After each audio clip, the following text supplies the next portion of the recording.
They warned us never to love what comes from the river. But Chittibim rose from the depths, half man, half something older than gods. He tried to hide his secret, even from the woman who loved him. But the river never forgets, and neither do the gods who whisper your name in the dark. Kenneth, the river remembers. Amara never believed those stories, not until the day she walked into them. The day her mother was buried, silence roared louder than the morning drums. Villagers crowded around the clay house, singing dirges, their voices raw from wailing. Smoke from the funeral fires curled into the sky, carrying prayers to the ancestors. And when the last shovel of earth fell on the grave, when the final song faded, the world simply stopped. Amara stood alone beside the mound, her wrapper clinging to her damp skin. The pitying whispers of neighbors stung worse than the Harmattan wind. Poor girl. Alone now. Her mother warned her about the river, did she not? Grief makes people walk dangerous paths. But no one saw Amara. Not truly. No one saw the hollowness in her clay house. No one saw the trembling hands that washed her mother's lone calabash, the last remnant of their life together. No one heard the silence that gnawed at her bones every night. That silence drove her to walk. Past the yam field still heavy with soil. Past crooked palm trees that creaked like old men whispering proverbs to each other. Past the footpath her mother forbade her to take. The path leading to Njaba, the sacred river feared and worshipped in equal measure. The water remembers what people forget, her mother used to say. Do not linger by that river. It keeps debts for generations. But her mother was gone. And grief, like hunger, makes you reckless. The bush closed around her as she walked. The hum of cicadas filled the misty air. Wet earth clung to her bare feet. The forbidden path felt alive, watching her, whispering. For the first time since the burial, Amara felt something sharper than sorrow. Defiance. If the river took her mother, perhaps it would take her too. She wanted to scream. At the gods, at the ancestors, at the river itself. But no sound came. Only silence. Heavy. Waiting. That was when she saw him. A man lay beneath the great Iroko tree, half hidden by reeds. For a heartbeat, Amara thought him dead, his skin pale against the wet grass, chest still. But then his chest rose, slow and steady. His eyes opened. He was beautiful, stopped. Not with the softness of the village boys who courted at Yam Festivals, but sharp, unreal, high cheekbones, a strong jaw, eyes as dark and deep as the river itself. His hair clung damp to his forehead, and though he looked no older than 30, there was an ancient weight in the way he stared.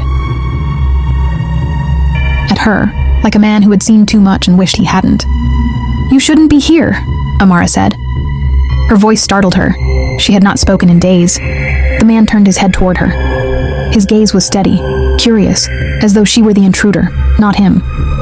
Neither should you, he replied. His voice was low, quiet, almost tired. Rain threatened again, heavy clouds roiling above. Amara took a cautious step closer. Who are you? She asked. For a moment silence, then, Ken. And you? Amara. Her name felt hollow on her tongue. They sat in silence. Two strangers at the river's edge, bound by something neither could name. The river gurgled softly between them, its current steady, listening. There was no fear in Amara, only a strange pull, an understanding born from loneliness. She saw it in Keen's eyes. He wore the same emptiness she carried. You live near here? She asked finally. No. His answer was clipped. Then where do you live? Keen's jaw tightened. His gaze drifted back to the water. I don't, he said at last. The rain began to fall. Soft at first, then harder, drumming against the leaves. Amara shivered and turned to leave. Wait. She stopped. Ken was on his feet now, rain streaking down his face. Though oddly, it never seemed to cling to him. The drops slid off his skin, as if repelled. I have nowhere to go, he said quietly. Let me follow you. Amara hesitated. She should refuse. The village feared strangers, especially strangers from the river. But something in his voice, hollow, pleading, mirrored her own loneliness so perfectly that it hurt. Fine, she whispered. Follow me. As they walked back through the rain-slick bush, the air felt heavy, electric. Amara stole glances at him, the way his bare feet sank into mud without leaving a trace, the way rain curved away from his shoulders. Neither spoke until they reached the village edge. Umunachi had not changed since the burial. Clay huts shoulder to shoulder, smoke curling from fire pits, children darting barefoot between yam heaps. The air smelled of wet earth and fermenting palm wine. But as Amara stepped into the square with Keen behind her, everything stopped. The drummers fell silent. Mothers snatched their children close. Farmers resting under the Iroko tree stared with wary eyes. Who is he? Someone whispered. A wanderer, another muttered. Didn't come with the traders. Amara lifted her chin. Let them whisper. They had whispered about her since her mother's death, about how grief had hollowed her, how she walked the cursed river paths at night. What did it matter if they whispered now? "This is Keen," she said firmly, leading him toward her hut. No one answered. But as she passed, she felt their stares, a mix of curiosity and unease, the kind reserved for things that do not belong. The whispers began that same night. At first they were small, hushed voices by fire pits, exchanged glances in the market. But in Umunnachi, whispers travel, faster than drums. By morning, everyone knew Amara had brought home a stranger from the Njaba River. And in a village where Igbo folktales still guided life, strangers carried danger. The first man to speak aloud was the one they all feared, the madman. He sat outside the shrine as he always did, a cracked calabash clutched to his chest like a child. His beard was wild, his feet bare and caked in mud. Once, long ago, he had been an elder with wisdom enough to lead the Yam Festivals. But one night he wandered to the river and returned broken, his eyes too wide, his speech fractured by prophecy. Now he muttered to no one and everyone, "Go back to where you belong, before the river comes for us all." When he saw Kene, his mutters became a scream. "There, the one the water spat out. Do you not see? The goddess calls for him." The villagers laughed nervously, pretending they did not hear, and every child in Umunnachi had been warned. Mock the madman and you mock the ancestors. Amara ignored the whispers, but she could not ignore the way the village changed around them. Children followed Kane at a distance, giggling nervously, daring each other to touch him. Old women crossed themselves when he passed, murmuring prayers to Allah, the earth goddess, for protection. Kene said nothing. He worked quietly, mending Amara's roof, chopping firewood, tending her mother's overgrown garden. He moved through the village like a shadow, polite but distant. It was this quiet that unsettled them most. In Igbo tradition, strangers earned trust through stories, who their people were, which lineage claimed them. But Kenny offered nothing. No clan name, no ancestral ties, just silence. The first sign came with the fish. Fishermen returned empty-handed, their nets dripping with river weeds instead of tilapia. Sacrifices, palm oil, kola nuts, goat's blood, were offered to Njaba, but the river remained hungry. Ever since he came, they muttered. Ever since the stranger entered her hut. The second sign came with the rain. During a storm that rattled rooftops and turned paths to rivers, Amara saw it clearly. Children splashing in puddles, women running with wrappers clutched to their waists, and Cain walking calmly through the downpour, bone dry. The rain curved around him, parting midair like invisible hands. Not human whispers, river whispers. On windless nights when the moon was high, Amara swore she heard voices rising from the water, not words she understood, but a chant, low, mournful, carrying across the current. It sounded like grief, or warning. Loneliness bound them. Amara had lost her mother. Ken had lost something unnamed but heavier. In their silence, they found understanding. He helped her plant yams, repair the clay walls of her hut, clear the weeds that strangled her mother's garden. At night, they sat by the hearth, eating roasted yam and bitter leaf soup, saying little, but each silence felt less empty than the one before. Over time, she began to notice small things. The way his eyes softened when he watched children play in the dust. The faint hum he made when sharpening her mother's old machete, a melody that felt older than the village itself. The way he stared at the river at dusk, as if expecting it to speak. Amara never asked him what he was thinking. Perhaps she feared the answer. But Umunnachi could not ignore him forever.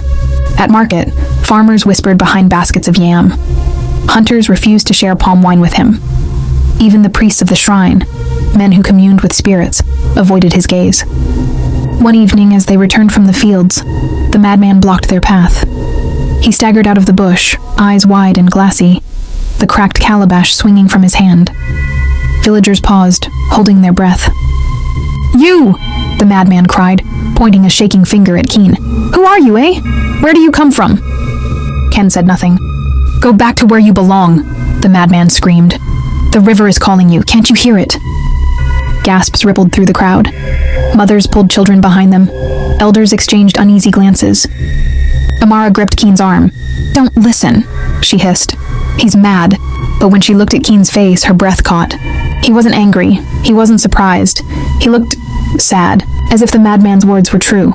Seasons turned. Yams were planted, harvested, planted again. Where once villagers called Kini stranger, now they greeted him at the market, nodded to him at festivals, asked him to mend baskets and thatch roofs. He had a way of earning trust without seeking it. Quiet hands, quick to work, slow to anger. Children who once ran from him now followed him through the fields, laughing as he carved them wooden animals. Even the elders softened. "Good man," they said grudgingly. "Quiet man." Only the madman never changed. Every market day, he sat outside the shrine with his cracked calabash, whispering to no one and everyone. "Go back to where you belong, before the river comes." Amara tried to ignore it. She and Keen had carved out a fragile piece. She gave him a mat in her mother's hut. He fixed her roof, cooked for her when she worked late in the fields. They never spoke of love, but in the quiet glances, in the way his hand lingered near hers, it was understood. For the first time since her mother's death, Amara felt something like happiness. But peace in folktales never lasts. Beneath still waters, currents stir, and Njaba never forgets. In Umunachi, the new Yam Festival was more than a celebration. It was survival's testimony. When the first rains fattened the soil and the first yams ripened, the village gathered to honor Allah, the earth goddess, and Njaba, the mother of waters, without whom no harvest could exist. The day of festival came and women in red wrappers wove through the square, beads clinking against their hips. As they worshipped her in the water, Amara watched it all with a heaviness in her chest. This was her first festival without her mother, where once they danced side by side, offering the first yam to the river. Now she stood alone, until she felt Keen's presence beside her. Ken did not dance. He did not clap.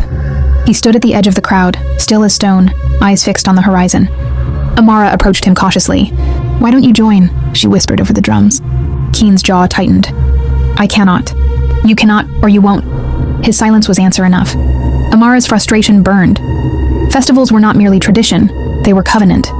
Refusing to bow to the river goddess was not just disrespect. It was dangerous. In Igbo folklore, spirits did not forget insults. "You're drawing their eyes," she hissed.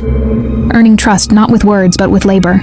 Repairing thatch, tending yam fields, carving toys for children. His silence became part of Umunachi's rhythm. And in that silence, love grew. Amara and Kine married beneath the sacred Iroko tree, its roots twisting deep into both land and water, its branches believed to touch the sky. They bore a child the next planting season, a boy with eyes darker than river depths and a laugh like rushing water. He was named Obinna, father's heart. For years peace held. The river grew calm. Njaba's whispers faded. Even the madman's cracked chants softened. The village, seeing no curse fall upon them, began to accept what they once feared. It happened during Harmattan. The air was dry, the wind sharp with dust. Children played near the abandoned village well, daring one another to lean over and shout into its darkness. A shove, a scream, a splash. By the time Amara reached them, Obinna was gone, swallowed by the well's black throat. Mothers wailed, boys scattered. Then Keen arrived. Without a word, he climbed onto the rim and dived in headfirst. Minutes passed, too long. Then, light, orange, flickering beneath the surface. Like flame moving underwater, Keen burst from the well clutching Obinna, both drenched but breathing. Gasps rippled through the crowd. Not because he saved the boy, but because of what they saw. In the moonlight, Keen's legs were gone. In their place, a long scaled tail, shimmering orange with silver veins. Water beaded and rolled from it, refusing to cling. The truth Amara had buried ignited in her chest. Ken laid Obinna gently at Amara's feet. Before anyone could speak, his tail shimmered, twisted, and legs returned where scales had been. He stood, human again, chest heaving. "Say nothing," he begged, voice raw. "Not yet, please." Amara's hands trembled around their son. "I saw you at the river," she whispered. Kane closed his eyes. "Then you know. I am hers. Njaba's blood. I ran from her, but blood always calls home." "And our child?" Keen's silence was answer enough. That night, the whispers came back stronger, louder than ever. Voices in the river, winds speaking in tongues, the madman screaming at the shrine, cracked calabash pounding the earth. "She comes! The mother of waters comes for her child!" In the distance, the river roared. The whispers came first, then the wind, then the roar. By midnight, the Njaba River had swollen beyond its banks, devouring yam fields and tearing palm trees from their roots. The village woke to chaos, children crying, drums abandoned, elders chanting frantic prayers to Allah and every known spirit. From its depths rose a figure neither fully water nor fully woman, hair black as currants, eyes like molten moons. Njaba, the mother of waters. Her voice thundered across the village, not in words but in memory, every drop of water carrying her command. Child of mine, why do you hide among mortals? Kene stepped forward. His human legs trembled, but in the river's glow, faint scales shimmered beneath the skin. I wanted to live, he said. I wanted to love. Njaba's gaze turned to Amara, fierce yet mournful. You bore him a child, she hissed. You bound my blood to dust again. This covenant cannot stand. Behind them, villagers fell to their knees. Some begged for salvation, others for keen surrender. Give him back, they shouted. Spare us, Mother of Waters. Even the madman wept now, rocking his cracked calabash, muttering, The river remembers. The river remembers. Ken turned to Amara, eyes silver and wet. If I stay, she will drown you all, you and him. No! Amara choked, clutching Obina. We'll run, You can't run from water, Keen whispered. It finds you, always. Kane stepped into the river.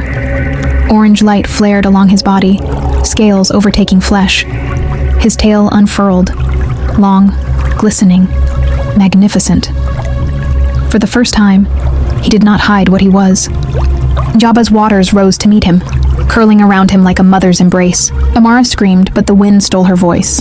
Ken looked back once, not at the villagers, not at the goddess, but at Amara alone. I was never yours to keep, he said softly. Then the river swallowed him whole. The storm ceased. The waters stilled.